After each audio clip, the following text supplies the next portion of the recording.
Hey, what's going on, everybody? Welcome back to another episode of the Mindshare podcast. This show is sponsored by Kits Keep in Touch Systems, a two-time international award-winning marketing suite for sales professionals.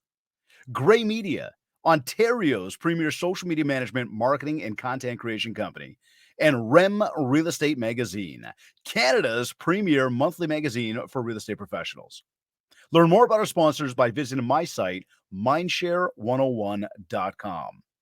And while you're there, be sure to download your free copy of my book, The Ultimate Marketing Bundle, as well as learn more about our one-to-one coaching program. Today's episode is number 222. He's been investing in real estate for over 6 years, has multiple rental properties, a renovation company, and he's a full-time real estate agent for Exit Realty. He was awarded top listing agent for North America in both 2021 and 2022. He has received a series of accolades and designations, including Exit Realty's highest honor, the Triathlon Self-Made Man, in October of 2022. For Exit calendar year of 22, he took over 217 listings and did over 232 transaction ends. At the young age of only 26 years old, he has his eyes set to expand his investment portfolio in both the United States and Canada and keep helping his clients with their real estate needs. Joining me on this episode of the Mindshare podcast is Exit Realty's top listing agent, Jeremie Fontaine. Jeremie, hi, how are you? Welcome to Thanks. the Mindshare podcast. Pleasure to have you here, man. Thanks for having me. Absolutely. We appreciate you making the time. It's buddy, I got to jump into this with you. 26 years old.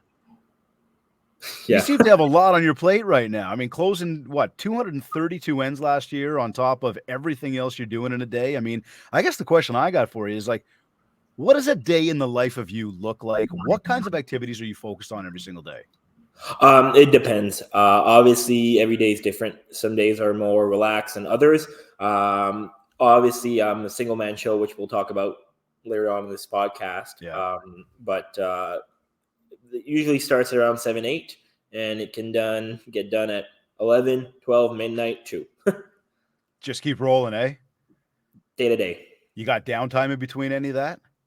No, but when you love your job and love what you're doing, when you're in real estate, you do have, work to be done, but you do have some types of breaks in between. So I don't feel like I'm on the clock at all, to be frankly honest. So talk to me about time blocking then. Like, how do you manage the days and everything you got to be doing? I mean, that's a lot that's going on. What we just said, renovation company, investments, the amount of transactions you're doing. You just mentioned one man show, which, let's talk more about that in a moment. But are you a time blocker? Like, how do you run your schedule in a day? Well, I have a paper agenda, and that's my favorite tool. I Okay. like to see everything in a broad span. I actually don't use my phone. The only time I'll use my phone is to set reminders to put something in my paper agenda. That's my lifeline. If I wouldn't have that, I'd be pretty lost. I just like having everything on paper, and I have an hourly agenda for everything with important tasks, etc. And I try to target the important tasks in the morning or what needs to be done, and the rest a bit of fly by night. No, okay, cool. Okay, so hold on. So it's all done by pen and paper. Mm-hmm. You've got times attached to things that need to be done. Yep. Okay, and then a lot of that heavy lifting is done in the morning, as you said. Well, I try to keep the most important tasks for the days, depending on what it is. If it's paperwork, I try to keep for the evenings because most of the lawyers, banks, etc., are closed, and usually after 5, 6, the phone doesn't ring as much. So that's where I put all my downtime to focus on my personal growth, etc., personal projects I don't necessarily require. Now, like a lot of that stuff in the mornings, though, is that again, like the heavier lifting, the priorities, things of that nature. How do you actually determine what is going to be a priority for your day? And when do you do that? Do you do that the night before? Do you do that in the morning? I usually do that the night before. I tend to mark on my closing important dates the second I know them in the calendar, so I can work my way around them. But once it's blocked off, there are some things that can wait a bit compared to others, but whatever is a priority gets targeted first, 100%. Right. But again, is that like dealing with like listings or is that doing phone calls? Is that follow-ups? Is that Follow-ups I'll do throughout the day, okay? depending on my client's schedules, right? Yeah. Sometimes it's a bit challenging to do follow-up, for example, the day of a showing, because you're not always the one showing the property, right? So if it's another agent, then sometimes you got to go email, etc. And you can only get feedback 24, 40 hours notice. So I put that in the side of my agenda. So I know that I need to give feedback for X, X, X, X, X, and it needs to be crossed out sometime this week whenever I get the feedback. So the second I get it, I give them a call, give them the feedback, and we go from there. So do you find you're running like a chicken with your head cut off throughout the days, or does everything seem pretty structured? Um, for me, it's structured. Other people Okay. would beg to differ, but in Yeah. my head, it makes sense. Now, is that other people around you, or is that just like other people just operating their business and watching the way you do yours? um, no, most people understand. But then again, in real estate, it all depends. What type of lifestyle you want. You can work all the time, or you can have more of a 9 to 5. So I guess it depends on what stage of your life you're at and what type of business you want to run. Right. And at 26, no kids at home? No, Okay. no, Okay. So, and you sort of already alluded to the fact that you're basically going like 6, 7 o'clock in the morning to potentially 11, 12, 1 o'clock in the morning the next, sort of that night. yeah. Um, and that's like heavily focused on real estate all day, every day. How we focus. Some days are more slower. Again, depending on the weather. Like for example, today we had a bit of snow, so it's been a slow day. Phone hasn't been ringing crazy off the hook. I tend in the evenings to tackle the most I can.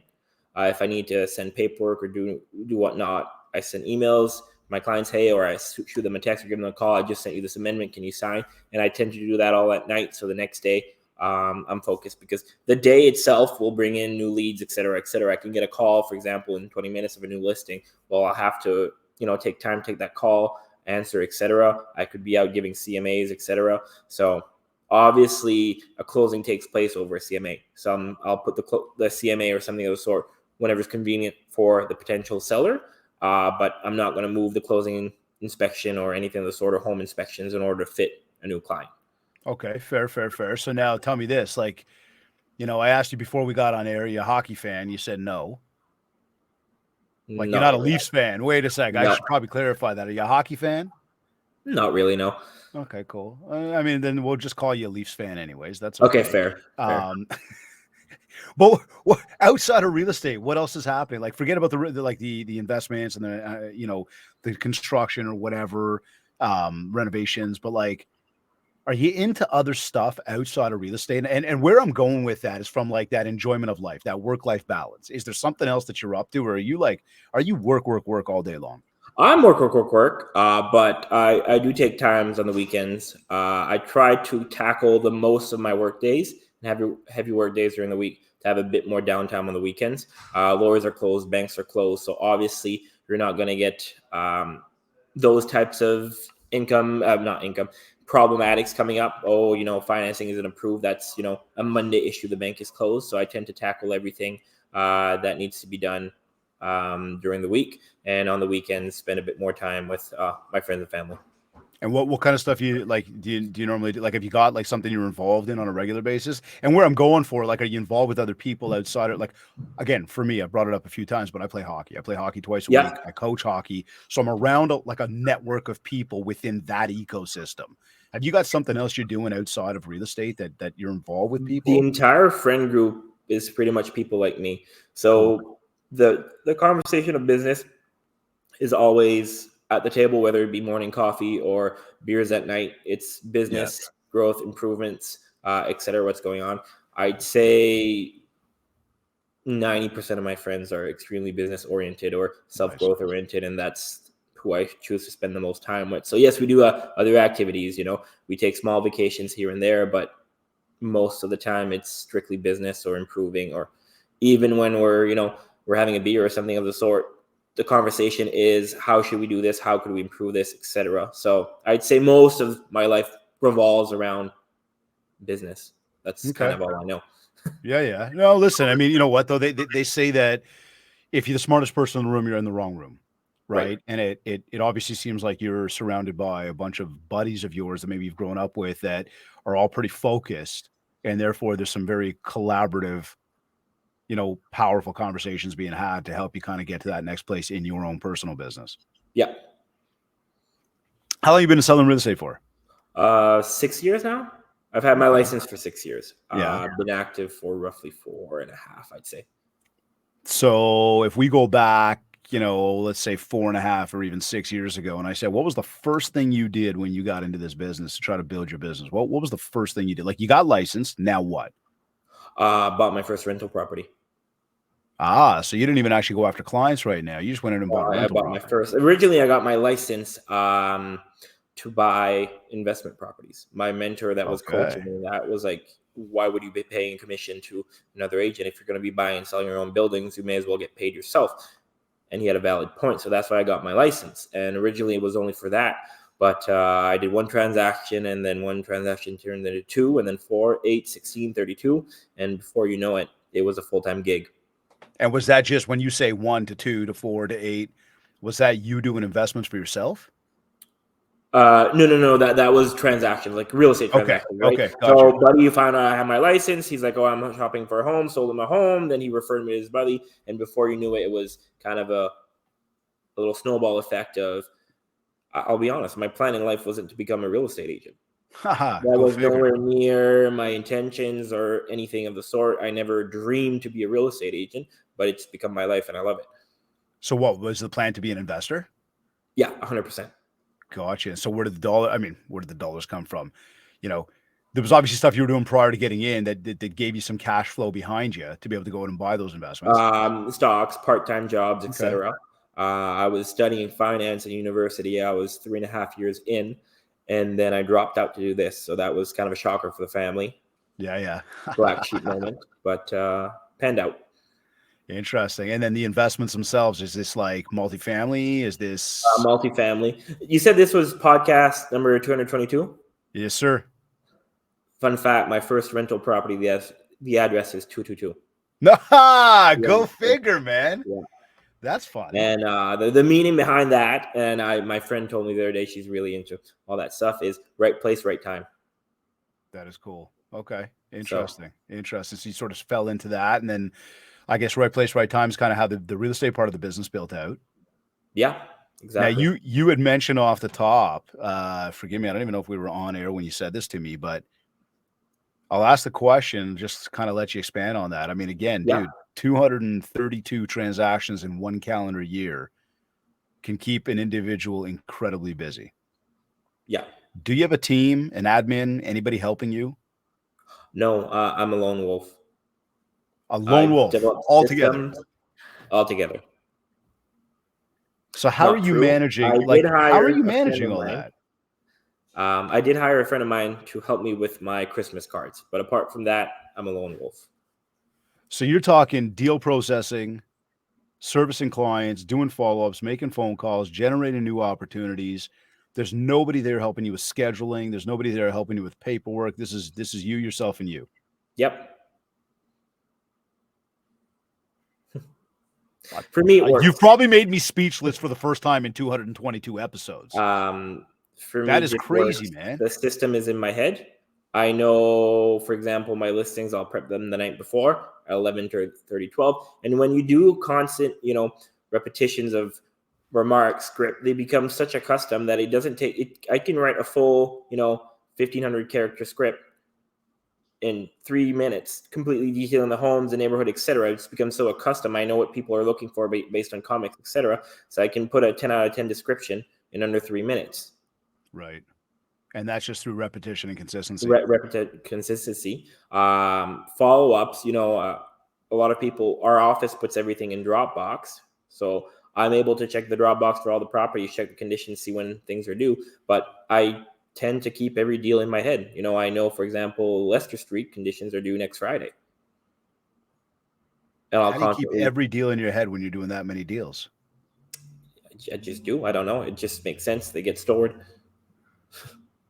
Hey, listen, you know what? And I look, I don't want to take away from that. It's funny. I was having a conversation with a coaching client of mine this morning. We were on the line and we were talking about this. And my father was a broker owner for the first sort of 20 years of my life. Yep. So I grew up in a real estate office. I grew up, following my dad around and being in the car as a young kid. And, he'd drive around the neighborhood and get a sense of like every sign that was up, whether it was sold, whether it was, for sale. He would understand everything. And it's like, try pulling the wool over this guy's eyes when it comes to like what's on the market right now. He'd know everything about every property. And then if there was a new subdivision, he knew what all the floor plans look like. And it's, I think that you gotta have a love, you gotta have a passion for what you do for a living to be able to retain all of that. You've Yep. also got to have there's got to be some just raw talent in there, that kind of goes, this is just who I am as an individual and how much I really care about my business. So knowing that stuff, I mean, again, I don't want to take away from any of the fact that you've got it in your head. I think that shows the passion and the drive that you have for the business, and obviously is evidence to why the growth continues to happen for you. Yep. So I'd asked you off the top there about like, what's the first thing you did? And you said you went and bought a rental property, an investment property. Yep. And then you fell into starting to do real estate. When we look at where you're at today, where does most of your business come from? Is it from people you know or people that you don't know? Business by referral. By referrals. Most people I know, etc. I've grown to have a lot of listings, so just exposure, etc. So oftentimes it's just sign calls. Hey, I see you're selling everything, so may as well come sell mine. It's a comment I get often. So this is a lot of like, again, either repeat referral business or you've got the signs or that are up well, there. your face is everywhere, so you must know what you're doing. So come over. So during your days then, when we talk about all the things that you're doing and the priorities, are you very database focused? Are you more transactional? If I let me break that one down a little bit further. When I talk about database focused, I'm talking like you've got a contact list of X amount of people, and throughout a day we're constantly just kind of working through that contact list. Or there's a lot of agents out there who will have their face everywhere, and when somebody comes in and does a deal with them, they'll do the deal. They won't really have a referral program in the background to kind of cultivate more opportunities from that person. They'll just move on to the next person. And it's always about, chasing leads, generating new leads, prospecting with people versus, again, kind of going after that base. You've already mentioned referral based, but again, what is your focus more? Are you looking at like that person you did a deal with 4 years ago and saying, I'm still going to stay in touch with them? Rarely. I obviously stay in touch with them, but I don't even use them as a referral base or a farming base. I've never done that. I've just done the best of a job I could. Obviously, you can't please everyone, but I'd say 90% of my clients are satisfied. And then from there, it's just a business by referral. They do the talking, et cetera, et cetera. Oh, my aunt is doing this. But I've always been there after the fact, even though the home is sold. I make it sure that if they have any questions, concerns, that even the transaction is done, I'm still here. And most of my clients have always been repeat clients over the years, etc. Family members, I get calls even 3 years after the deal is closed. Oh, my son's looking for a home. We absolutely want you need to help him, etc. So, have you got a referral program in place that you run then? No. So there's nothing going on. Emails, newsletters. I have a monthly newsletter. Okay, so you do have a monthly newsletter. Is that by email or direct mail? Email. Email, and that's going out once a month to your client base. Yep. You making phone calls to that client base on a regular basis? My lines are always open, but not technically. But you're not calling them. They could be calling you, but you're not calling them. I've always made it clear with them that they can reach out, and most of my clients still do reach out. They're going to call, what are interest rates now? Well, I'm thinking of doing this. I'm thinking of doing that. What's the market? Some people just, have a chat, but I've developed a form of friendship with my clients where when I see them in the grocery store, it's just like when we're selling the home, good old days, good old laughs. But apart from that, I don't necessarily harass them or give them anything unless they ask me to. If someone says, okay, well, I plan on moving in a year or so, then yes, I'll definitely keep you, in the loop of what's going on. Mm-hmm. Have you got a system for that? Like if I was talking to you, I saw you at the grocery store buying apples, and I'm like, yeah, I'm thinking about doing something. Maybe not this year, but like next, kind of maybe in the fall or next spring. What would you do with that? Mental note, like write it down somewhere, stick me on a process. And the market is such fast paced. We don't know what a year from now is going to look like. So I can give you stats, but I wouldn't be doing you a favor expecting, I can get you this for your home. It really needs to be, especially in the past 3 years, closer to what's it been on market. Because if you look at the market now, even compared to 4 months ago, it's a totally different dog. And it's a cat from what it was last year. Yeah.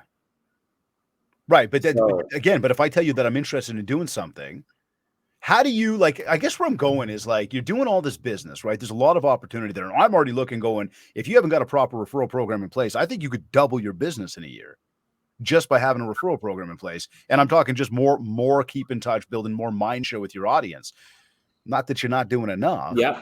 I see opportunity there. And I guess the question I've got is, like, we get so many agents, and I guess this is where this is coming from, right? We got so many agents that don't do a good enough job of staying in touch with their database. And then what ends up happening is somebody on the database, or who should have been on the database, ends up going to work with someone else just because this agent wasn't in touch. So I'm looking, going, okay, you've got this opportunity right now where you've got a friend, you got a colleague, you got somebody that knows you, likes you, and trusts you. Maybe you've done business, maybe you haven't, but they're looking at you, they're having a conversation with you, but it's like 6 months, a year out. How are you, Jeremie, making sure that you get that deal versus somebody else? Are you doing anything specific, or are you just there? I'm honest. Listen, I tell the clients what they need to hear, not what they want to hear. And that's always been my policy. Obviously I get paid by commission. If I could sell all your homes for $1 million, I definitely would. If I could sell it for 100 million, I would. It's not possible. Here's what the market is telling you. There's no BS with me. And that's the thing. If I'm not getting any showings for your home, you're going to know. I'm not going to sugarcoat, well, this person called. No, you're not getting any showings. If your home smells like cat piss, you're going to know. Yeah. Simple as that. You hire me to sell your home, not to be your friend. Yeah, I like that. That's fair. Okay, so again, then how are you making sure you get my deal in 1 year from now? I'll follow up. When it comes closer to time, etc., I may send you some properties, and I'll keep an eye out for you. I may even set up a portal. I may even say, okay, well, it's important for you to also know what's been going on in the market. So, and I've done this for multiple people. Even though you're not ready to buy now, I'm going to send you samples of what's being listed with your criteria. So you're educated as to what the prices are going, the current rates. So when it comes time to buy, you won't be shocked if I tell you the price is X or etc. And you'll know when you'll be getting a deal. So now is that you kind of just marking that down in your book and remembering, hey, I know I spoke to David. David might be interested in doing something, so I'm going to send David some stuff today? Pretty much. Or do you set it up to be like, we have an auto email system that once it's done, it's done. And I'll most likely add you to my newsletter so you get, an update market every month. But apart from that, if you're only ready to buy in a year and a half, I'm not going to harass you. Fair. So many agents are after people and following them and calling them every week. Listen, I'm not on your toes. Here's my professional services, and this is me. And I often tell people, reach out when you're ready. And I'd say at least 75% of people do. Yeah. Because I don't pressure them. That's what I'm wondering. So what would you tie that back to? Like, you already used the word and I loved it. You said honesty. What would you tie that back to if we said, like, why are 75%, let's just say 75%, why are 75% of people calling you back in a year from now? And again, I don't want to take away from the honesty. I don't want to take away from the fact that you're professional. You do a great job out there. You've obviously built yourself a good reputation. I don't want to discount the email that's going out monthly, but I might say if that's all we're doing right there, it's almost like we're going, hey, look, I'm here. I do a really darn good job. I'll keep in touch with you once a month through an email, but I'm not going to hound you. When you're ready, call me. And you're locking this stuff in. That's exactly it. Because I tell people the reality of things, and I tell you, the price I give you now may be different in a year. You need to call me back in a year. This price is fixed for at this moment in time. The market does change. So you can't quote me on a price I gave you 2 years ago, and based on the time, based on the interest rate, based on factors we don't control, the economy, etc., everything will be related or directly changed from that. So I just educate the people on what the real situation is, how it works working with realtors, and then I leave the rest to them. I'm not a perfect fit for everyone, but here's what I do. And this is how we run, and this is how we operate. This is a system. So this is how it runs if you want to buy real estate. Here's what I'm willing to do. But if you're only ready to buy in 2 years, there's no point in going to see homes. And I don't disagree with you on that. I would say that there's a lot of agents out there that might go, and I don't get me wrong. I would say to people, put them into a database, stay in touch with them, on a consistent basis. It doesn't mean heckle them every single day, but stay in touch, what we call build the mind share with them, so that when that moment comes that they're ready to actually pull the trigger and do something, they are going to come back to you versus, let's say, that next agent that might have been more aggressive. Not to say it's the right way, but just there's going to be agents out there that are going to be like, I'm not letting that deal go. I want to Right. continue to press them for that. It seems like you're a little bit more laissez-faire on that. Not lack of care, just laissez-faire in terms of I'm not going to pull on the coattails all the time. I'm here when you're ready. I will be here. I'm just going to pause you 1 second. Just a little emergency. Just shows how real estate goes. Yeah. I've gotten 4 calls. I just need to send something. See, so as he's doing that, and I ask him how he's running his day, and he's a one-man show, this is the type of stuff that happens. Now, I would say or throw it out there that, there's a mindset around being proactive versus reactive when we're out there and we're doing things that we don't want to necessarily just jump and do every single time somebody needs something, because it's going to throw us off our day and what we need to get done. Yep. At the same time, too, sometimes there are fires that need to be put out. Could be a back and forth on a multiple. It could be an agent. There's a client that's just reached out on something that needs to be dealt with. So there's going to be those times that we got to bend a little bit. But again, a one-man show, you got a lot going on, man. A few. Yeah. But for example, that may annoy some people. But for me, it's just become a part of reality, right? I just extinguished a fire. Yeah. Live here. Something that couldn't wait. Most of the items could wait, but when I see the phone's buzzing, I have a look, etc. If there's an emergency, I'll take care of it. But it takes 30 seconds to deal with it. So the way I see it is, for me, it's much more proactive for me to just do it than to call my assistant and say deal with it, because I just dealt with it right now. Right. But that also depends on your lifestyle and what you want to do. Some people only want, they have a wife, they have kids, they have friends that don't work as much as they do, and they have other things to do. But when your entire friend group is like that, it just becomes a custom. Again, this and the goes more back you to do these types of things, the faster and better you become at them. So what could have taken me 10 minutes 6 years ago takes me 20 seconds now. So surrounding yourself with the right people. Yeah. And the fact that because I'm a one-man show, I'm totally aware of every aspect of my business at any given time. So a client doesn't call me and I don't have to say, wait, let me call Bob. And then Bob doesn't pick up and I'm here playing telephone trying to figure out the solution or the problem.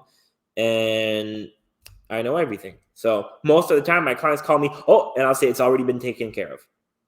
Okay, so here's a question that comes up then when you say that. If I said to you, what advice would you give any agent who thinks that they need to build a team or partner with somebody else to have success in this business? Well, I mean, they're not branding themselves. At Say the it end of again? the day, they're not branding themselves. Okay. I'm not against teams or anything of the sort. Maybe in different markets, they're much more proactive than here.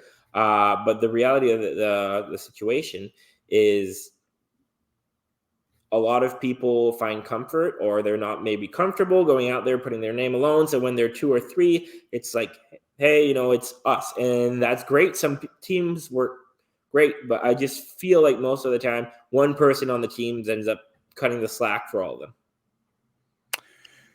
Yeah, I would. I guess I loaded that question up because I could probably talk for about an hour on that whole topic right there. But you're proof to the fact that it's not necessary to have a big team. And I will say one thing right there, and for everybody tuned in, whenever I look at hiring an agent, I want that particular agent. I don't want their team members. And that's fine if you got people in the background to help you with some stuff, but I want you. And that's why I hired you. And you better be the one showing up. You better be the one making the phone calls. You better be the one connected with me. And if that's the way it goes, then that's the experience I've been looking for. And again, that's why you got the job. Right. So it seems, Jeremie, you obviously live very much like that. So as we talk about providing a good experience, or pardon me, being honest, which again, I think that throughout that, a proper experience comes to light for your clients. When we look at the aspect of generating so much business, not only were there 232 ends, but I think 217 of those were listings. Yeah. What's the trick to securing so many listings? And I think that especially when we look at the past 2 years, we know listings were the gold. Now things, obviously, I don't want to say things are changing. Listings are always the gold. You're in good control there. How are you going ahead and doing that, though? That's a lot of listings on its own, not just buyers or not just investors coming to, to put in money, but actual listings. Is there a trick to that? Would you say there's anything there? Well, Specific? there's no trick, but a fact, listings are survival. Yeah, fair enough. Everybody wants them, but you're getting them. You're getting a lot of them. It's business by referral. And so many people try to, and how can I put this? So many people aren't themselves. Tell us more about that. What do you mean? No, well, so many people try to mold something or someone that they're completely not. So many people try to copy another agent and say, oh, it doesn't work for me. No, because we all have our different set of personalities. You have to realize your personality, how you interact. So yes, no, I've done things my way, and my way has worked. There is a false claim that success looks at, you look at success and people assume it's one line. You got to wake up at 3, go to the gym, blah, blah. That's not true. I know people that wake up at 10, but are more productive until 3 a.m. It doesn't define, but society has this thing of, oh, if you don't do this, you don't do that. So many people try to mold in those spaces, and they don't fit. And that's why they're not successful. They're not themselves. They don't fit. They're not being relatable. So when you're not yourself, you're basically acting, and people can see straight through that.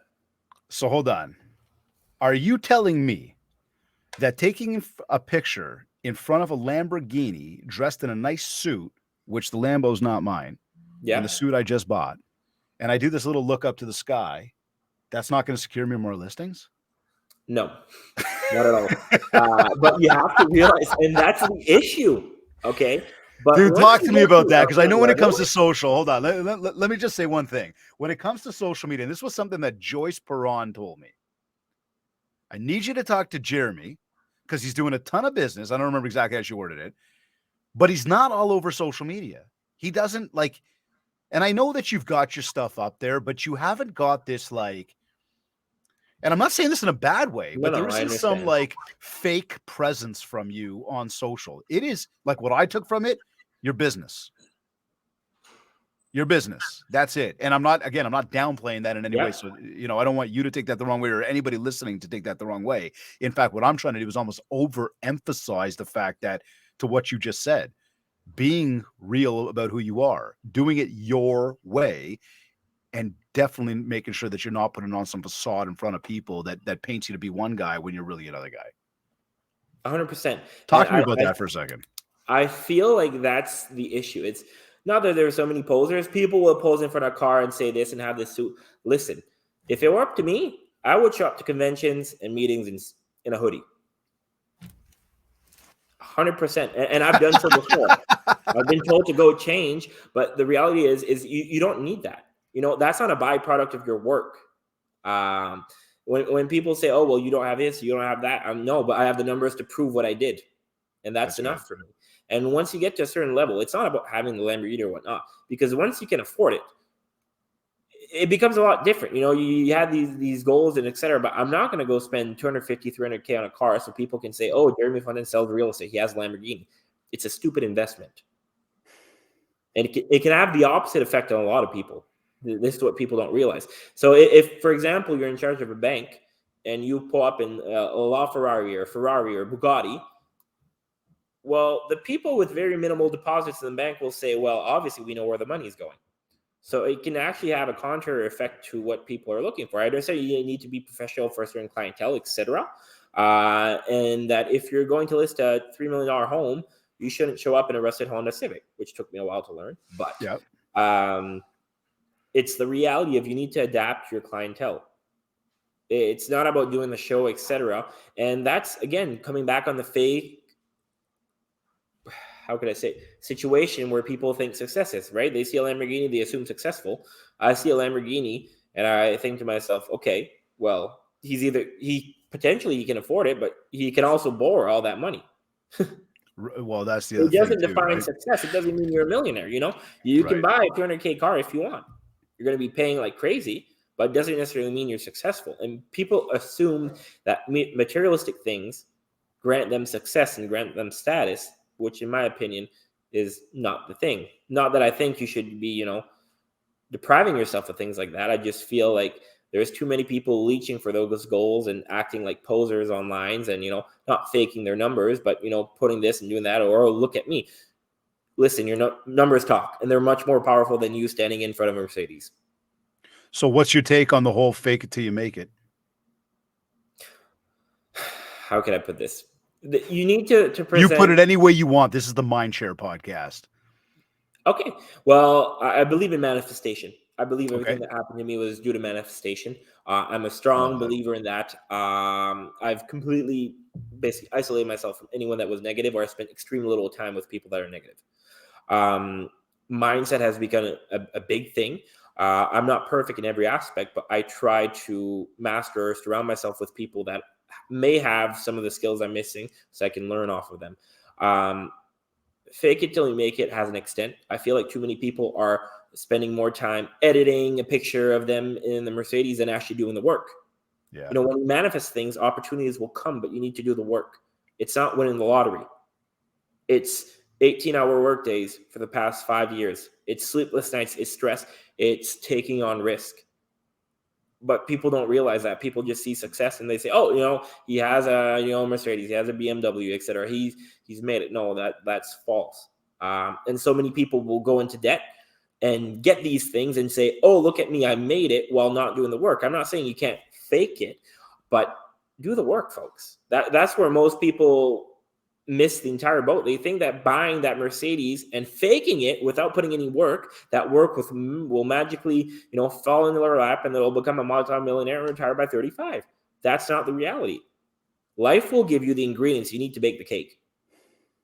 But the fun thing is, once you know how to build a cake, if you want 2 cakes, you just have to double your ingredients. And if you want 3 cakes, you triple your ingredients. I like that. Well said, man. No, I like the answer. I love the fact that you brought up the manifestation. I love the fact that you brought in, the way I coined the term of like put in the effort, you get the results, Yep. right? We've got a lot of people that, again, you just said it incredibly well. They'll buy the stuff, but the numbers speak for themselves.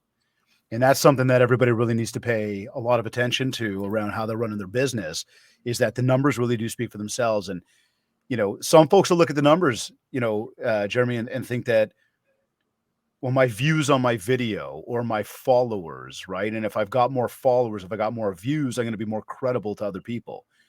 And I also believe there's an aspect of this industry that is very focused on realtors chasing other realtors and trying to copy what they're doing rather than putting in Yeah. that time and effort into actually just going out there and doing good real estate business. And that's the issue, is people don't brand themselves. They try to brand themselves as one agent when they're not being themselves. They're not being true to themselves, their own talents. We all have our strengths and weaknesses, including mine, but I'm not trying to copy or be someone else's agent. Right. I can't be no one but me. Yeah. And that's what I attribute all my success to, is I've became real. I've been honest with my clients, and I've built a reputation like that. It doesn't matter if I have a million, followers, or if I'm in Montreal, Toronto, New York, or in the small city of Rishibaktu, Moncton, Dieppe. None of that matters because I've branded myself. And the numbers speak for themselves. I don't need a Bugatti in front to get a listing, Right. because listen, this is my work. And once you get to that level, you'll realize that there's 2 different types of, not success, but success is not always, career driven, etc. It's family, it's friends. But I do believe that a lot of people miss that boat and they neglect certain aspects of their lives chasing one goal without realizing that the key is a balance. Yeah, I would agree with that. Are you a goal setter? 100%. Like, do you do this every year? Oh, and I revise them weekly. Weekly. Okay, cool. See, I'm a daily guy, but like most people, we know are annually. So weekly to me, it Well, weekly, works. I do so basically I set long term, short Yep, term, and medium. And then I work my way down from my long terms to what do I need to do on a daily. But that's like right. I said, even the people I live with, we have the same mindset. So we're there on Friday nights or Thursday nights, and we're doing our goals. We're all in the kitchen or the living room, and everyone's doing their goals and sharing their goals. And we're doing that to keep each other accountable. All of us want to get better. And I think that's the issue, is most people don't surround themselves, or they get discouraged and say, "Oh, it's not working." Well, obviously not. If you've been doing it for 2 days, it's not going to work. It takes time. It's the compound effect. It's the little actions every day. But people just give up after 2 seconds and say, "Oh, it didn't work for me." And then they become indulged in this negativity of poor me, pity life. I can tell if an agent is going to be successful or not in 5 minutes. You just need to talk to them and the way they treat and talk about others and themselves. Wow, powerful right there. The way they talk about others is a big one. And I think when we talk about experience and honesty, you know, a lot of times we see in this industry, again, a lot of agents chasing other agents online, trying to follow what the next person's doing. Oh, look, it worked for them, it's going to work for me. You've already alluded to the fact that it doesn't necessarily work like that. You know, we see a lot of bullying going on, a lot of negativity in this industry. And again, what I'm taking from a lot of things you're saying is you're doing you. And Yeah. from what I've seen from your social media and what I've heard from, again, folks that are colleagues of yours that are, you know, there with you at the company, um, your social media is not a focus for you in a big way of trying to build up that brand, trying to build up that name. It's just kind of part of how you market a property. Oh, So it it's seems to me like 100% you're not marketing because I believe in face-to-face relationships and having direct contact with my clients. That's the most priority. It's over the phone. right. I try not even to text. It's always, I want them to hear my voice, my expressions, etc. And I adapt myself to their personalities. Some people I know want to be called on a daily, and I'll Yeah. call them on a daily, or they can Yeah. call me on a daily. And some people, will say, well, call me when you have something. And if I call Yeah. them, I'll bother them. When you know the personalities of the people you're dealing with, you can better tailor your service. But the issue is too many people focus on things that won't bring them results. You mean Like like a dancing video? uh, dancing videos, etc. There's a few things. It may work for their clientele, but Yeah. in general, if you spend 24 hours making a cute little TikTok about yourself, it's great, but you also lost 24 hours of prospecting and doing work in the field. And a lot of people don't stay in the field. Or for me, what's been another huge culprit of my success is my surroundings, my management, the ownership, my colleagues here. Everyone has this same mindset, and I truly believe that this is why our office, for the third year, if I'm not mistaken, was the highest grossing exit office in North America. Nice. Because everyone here rubs off each other. There's no competition. We don't Powerful. backtalk each other. Whether we're fighting for listings, we don't Yep. even pay for listings. You say, "Oh, you went to the same one. Let's co-list it." Simple as that. They'll get the best. There is no. And once you get to that level where everyone's leveling themselves up, you realize, your vision of, for example, selling 50 ends a year is nothing when you have someone here at the office closing almost 400. You're like, I could do that. What makes him different than me? And everyone's kind of keeping each other in a friendly competition of, oh, okay, even the agent that makes almost 400 ends, he's like, oh, okay, people are keeping up. So we're in a friendly competition where everyone gets along, and we have this family mindset that for me has brought almost everything to my career and success. It's really the environment you're in. You can't flourish as a plant if you're in a locked up storage room. And that's what a lot of people don't realize. They need to, and success is a long, long road. That it People is. need to start looking at their environment. They may be doing all the right things, but they're not in the correct environment. You Right. can water the plant all you want, but if she's not getting sun, she's not going to grow. Yeah. Yeah. And And I think a lot of the onus on hiding behind a keyboard, staying in the Facebook or the social media worlds. Again, I'm not trying to downplay leveraging social to grow the brand, but I think there's a right way and a wrong way. I think that there's, when it comes to time that people are spending on these platforms, to understand what kind of return they're going to be getting, where's the importance. Like you already mentioned, you'd rather be voice to voice, belly to belly with your clients. To that, I would ask you, and understand that your focus is not a daily focus on social media. So again, everybody understand 217, listings, 232 real estate transactions in one calendar year as a solo agent. And Jeremie is not spending his entire life on social media building up this brand. Now, as we talk about that, then I might say to you, and I think you probably just said this, but what channels are you leveraging for marketing? We talked about the email, limited social. You mentioned you're doing a lot of phone calling. What Facebook. are you pardon me? Facebook. I advertise all the listings there Okay. for the local population shares. MLS does the rest. Are you an But online lead gen I guy? always check my phone, Okay. return all my calls at the end of the day, no matter what, and all my texts and emails. So That is without missing a heartbeat. are you an online lead gen guy? Nope. What about flyers? I've done flyers before, But it's not something you do consistently. once a year. If I drive around the city, am I seeing billboards of you everywhere? No, I've never had a billboard. So how do strangers know? How do Well, see, strangers find Jeremie Fontaine, or how does Jeremie find strangers? Okay, so your car is broken down. You need a mechanic. Are you going to see that billboard and call that mechanic, or are you going to ask your friends who can repair my car? You can ask your friends. Not saying billboards don't work, but for the price tag and the efficiency they get, they're 0 to none. And once you have 217 listings, I have billboards on every front lawn. Drop the mic. You know what, dude? I'm with you. I'm with you. And you said that follow-up is obviously something you're doing on a regular, as we just did that a moment ago where you had to answer somebody. So you're focused on your clients. So again, what would you say your most effective marketing channels are? Most likely Facebook. If we're talking social. Facebook from a sense of like, because when I go to your Facebook, right, and we did this prior to getting on the show, I'm just seeing listings. I'm not seeing like lifestyle. Why would you need to see my Jeremie's personal life lifestyle. on Facebook? Why? No, well, why would my lifestyle is not me selling homes.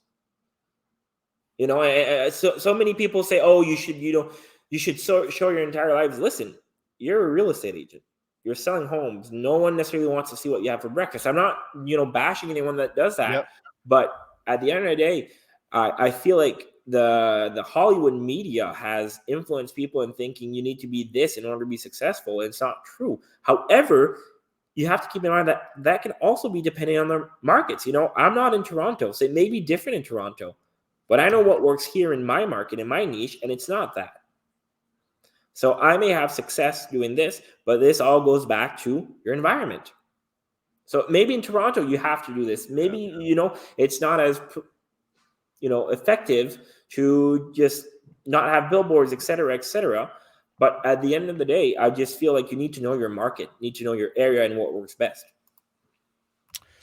I think that that's a great point right there, because I think that that's something that everybody really needs to understand and internalize on a regular basis, is that, again, to grow our businesses, to grow our brand, it's about understanding who's your audience, right? Yep. Who are the people that you're speaking to, and what is it that they are looking for? 100%. Right?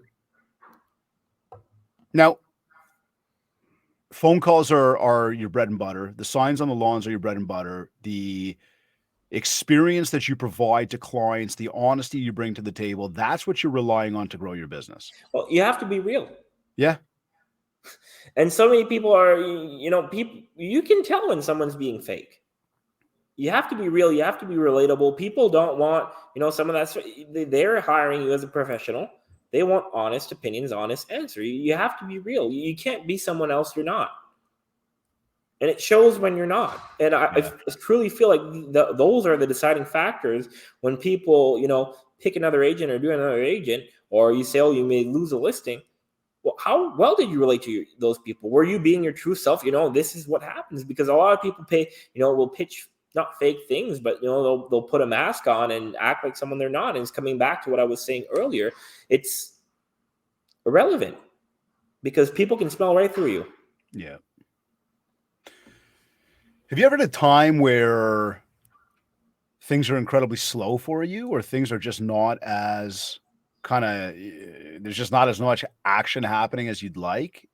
And if yes, how did you manage that side of the game for yourself when you're going from like this really high level of volume to kind of this moment where you're going, 2021 was a crazy year. Yeah. If I could have one breakfast in the week, that was good. Yeah. If I had 4 hours of sleep in one night, it was good. So obviously last year things changed. Things were less busy. However, I just had to modify my business. Instead of dealing more with listings, I started dealing with buyers and listings again. But what did you do? Did you make more phone calls? Did you reach out to your database more? Did you run ads somewhere? Like, what did you do? When a realtor inquiry or something came to the store and they asked, is this property available? I didn't just reply sold. I replied sold, but or what are you looking for? Right. We can maybe in 2021, I didn't have time to do that. Right.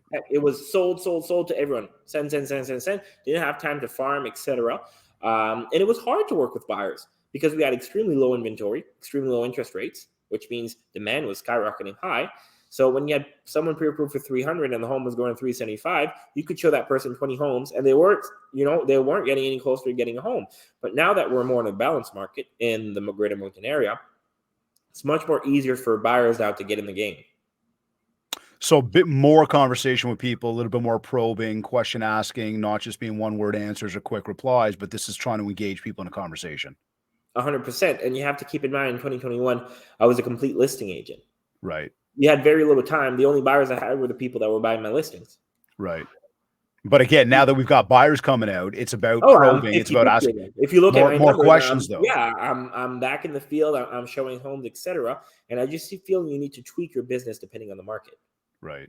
So what are you telling people now? Somebody says to you, I'm just going to wait because I don't know about the prices. I don't know about the interest rates. I'm just going to wait. What are you saying to people about that?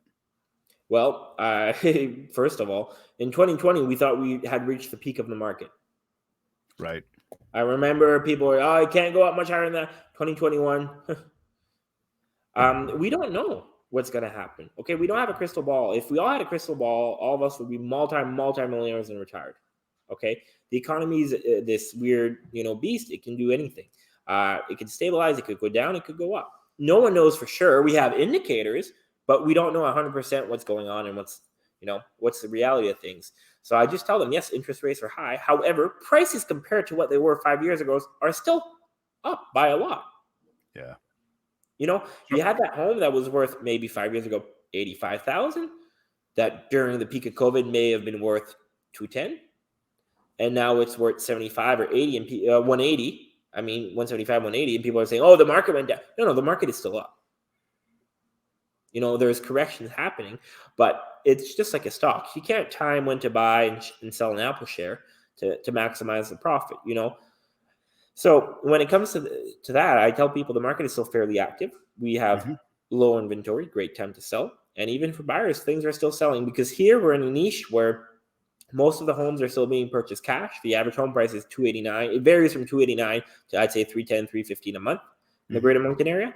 So we're still in a niche of a market where a lot of people pay cash or a good portion cash. So interest rates have little to very little effect on most of our demographic, the buyers, because they're financing maybe 150 at 6-7%, compared to if you're buying $1 million home in Ontario, you're paying 200K down, you're financing 800K at 6-7%. So yes, you're in a totally different bracket and ball game.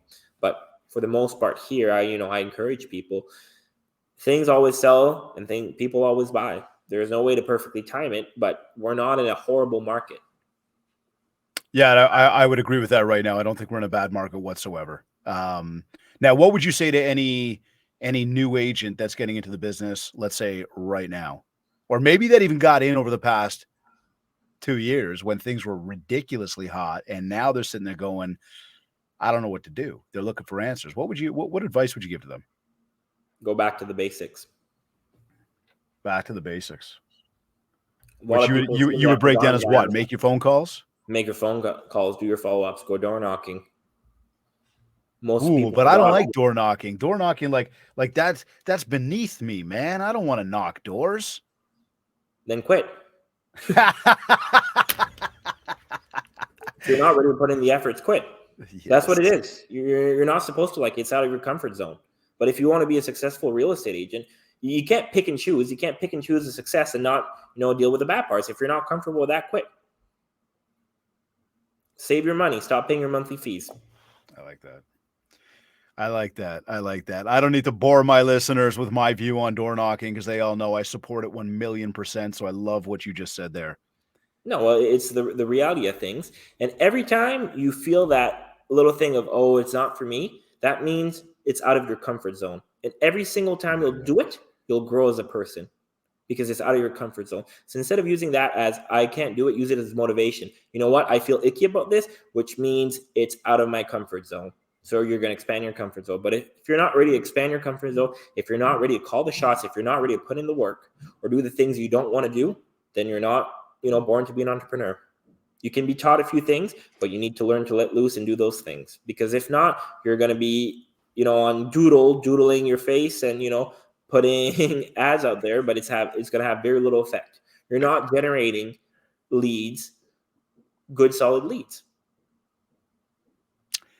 We've spent a ton of time today talking about how you do so much business. And what I've really taken from you is about being genuine, being real, being who you are, being focused on those things that make you uncomfortable, being focused on those things that you probably don't like to do, not worrying so much about social media, not worrying so much about trying to keep up with the Joneses, but really doing you, believing in yourself and making that work. And I mean, I love the fact that you're a goal setter and you said you review those weekly, and then there's daily actions. I love and I thank you for bringing up the idea of manifestation and understanding what it is you want. Are you a guy that also does like gratitude journaling? 100%. See, likewise, like daily. It's a nightly thing for me. And I know there's a lot of people right now kind of rolling their eyes at us and thinking woo woo and thinking all this stuff. But this is the issue is that you don't believe if you're doing that right now. You haven't done it Oh, before. I you guess that's have the to thing. Like it's believe it. not It's that you not don't going to believe. happen overnight. That's the other thing is that you've got to just do it and you will see it start to come to life. And when it does come to life, you'll be like, oh my God, I can't believe I didn't do this before. But once you see, it's like planting a tree, right? Oh, You're going to put the grain in, and the next day yeah, you're going to see, or a week later, not a single thing will be out of the dirt. And so this is bullshit. People are saying that this is right. bullshit. They already made it. They can't do that. But you need to keep watering that seed. But once you see that tree planting, you realize, holy shit, this is real, and I can do that. Powerful, man. Powerful. So, Jeremie, tell me this. The day is over. You finished your day. You've gone through. You've done a whole bunch of great stuff. You've probably had problems just like the rest of the world has. How do you know that it's been a successful day for you? Did I do any actions that helped improve my business or myself during the day? If the answer is yes, then yes, I'd rather take one step forward than two steps back. And people, you can't necessarily measure within a day because you can't have 2, 3 bad days and get the third day's one of the most amazing in the month, and you surpass what you would have done in 2 good days. So it's really just a mindset is what did I do today, and did I benefit from it, or did I help someone? Oftentimes, like I said, it's not just money wise. It's not a deal. It's not necessarily a career. It's not necessarily a new client. It's friendship. It's much more than just this. I've had good days where I can pay for someone's grocery at the grocery store, and I say, well, no, it was a good day because it was a good day for her or him. Mm-hmm. Audience, everybody, all my regular listeners, and I thank you all for all tuning in. For you brand new listeners, we air this show live almost every Wednesday, but we do syndicate an episode every Friday. So please come back and tune in. And I want everybody to understand, and Jeremie, so that is the almost 222nd time I asked that particular question. And once again, the answer had nothing to do with money. Nothing to do. Success did not equate to how much money any of our guests, including yourself, Jeremie, have made at the end of the day. So I thank you for keeping our batting average at 1,000 on that one. But it's a testament, to what success really is all about for many people. So give me some final words, anything that you want to share with anybody. And listen, man, you've been awesome. I love the mindset. I really do. And you and I hadn't spoken prior to this. Again, I was told by somebody, you've got to be here. I'm glad that you came on. I love the mindset that you've got, brother. And I think that is obviously where the success continues to come from for you. Give me some final words for anybody that's tuned in right now that, for them to go out there, build a mind share so they could get some more market share. Just parting words for our audience today. Be yourself. That's the only thing. Stop acting. The greatest gift you can give to yourself is being true to yourself, being yourself. And for, obviously some people are tied up with career, success, etc. and back to money. Listen, money is a byproduct of the good you do. I like And that. it doesn't come anywhere else but from the efforts and the good you do. So a lot of people need to change their mentality of money is everything to what deeds can I do to help others that will in turn grant me that byproduct. Well, Jeremie, I thank you. I thank you for making the time today. I thank you for joining me on the Mindshare podcast, and I thank you for helping every single one of our listeners take themselves to the next level. So, once again, a big thank you for joining me today. Thanks for having me. You are either listening to this on your favorite podcast platform. Maybe you went to my website, mindshare101.com. Maybe you're watching us live. If you do go to the website, I want to remind everybody to please go to the website. It is, again, mindshare101.com. Be sure to download your free copy of the Ultimate Marketing Bundle. It's a 31-page ebook. It's got a free 90-day social media content calendar. It is a book that you need to keep on hand to help you understand what the 7 different ways to communicate are. We spoke a lot about that today, of what those are, what's working, what's not working. This will be a great reminder for you, and it's really put together to help you build a lot more mind share so that you can get more market share.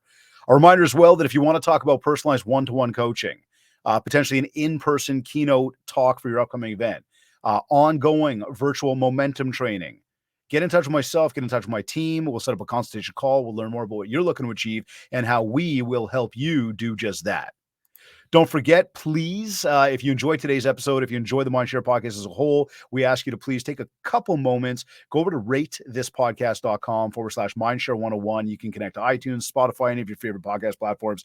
We'd love if you give us just a nice little review, a nice rating. It means a lot to us. So again, that's ratethispodcast.com/Mindshare101. Think about it as like a central hub to take you to the different platforms that you enjoy. And as well, I would say to you that if we haven't yet, please connect with me on Facebook at Mindshare101 and on Instagram at David Greenspan 101. I want to take a quick moment here to thank Kits Keep in Touch Systems for sponsoring today's episode, Gray Media, and REM Real Estate Magazine. They all are ongoing sponsors of the Mindshare podcast. Please be sure to visit our page, mindshare101.com, to find out more about how these powerful companies will help you grow your business. This has been another episode of the Mindshare podcast. Thank you for tuning in.